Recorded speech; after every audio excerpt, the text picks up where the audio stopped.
সকালবেলা গাড়ি নিয়ে বাইরে হয়ে ইলেটগঞ্জ পাম্পের থেকে তেল নিয়ে নিলাম। আজকে চট্টগ্রাম যাবো, সেই কারণে দাউদকান্দি ঘাটে যাইতেছি। দাউদকান্দি ঘাটে এদিকে অনেক সুন্দর সুন্দর সিলেকশন বালু নামতাছে। ফাজিলপুরের মাল ছাড়ছে, ফাজিলপুরের অনেক সুন্দর সুন্দর মোটা মোটা লাল সিলেকশন বালু নামতাছে।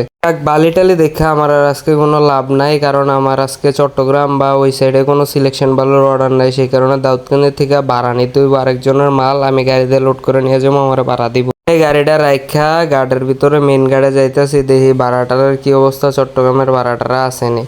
এদিকে অনেকক্ষণ ধরে বই রইলাম, প্রায় 1-1.5 ঘন্টা, কিন্তু কোনো ভাড়াটার খবর নাই চট্টগ্রাম শহরের।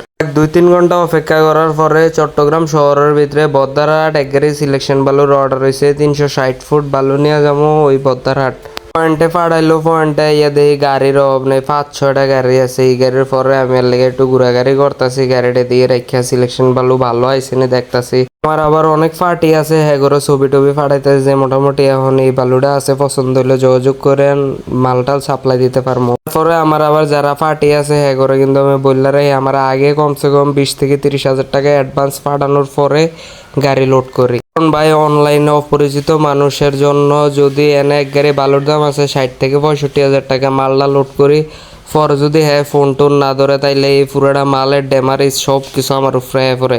এই কারণে সতর্ক থাকা মানে কিছু টাকা অ্যাডভান্স নেই, যেতে যদি পার্টি ফোনও না ধরে বা মালটা রিসিভও না করে, তাইলে এই লসটা একটু কম হয়। এরকম 2-3টা ধরা আমি খাইছি, পার্টি ফোন দিয়ে সব কিছু কনফার্ম করে গাড়ি লোড করে মালটাল নিয়ে তারপরে আর ফোন ধরে না বা মাল রিসিভ করে না, এরকম ধরাটা খাইয়ে এখন শিক্ষা হয়েছে আমার।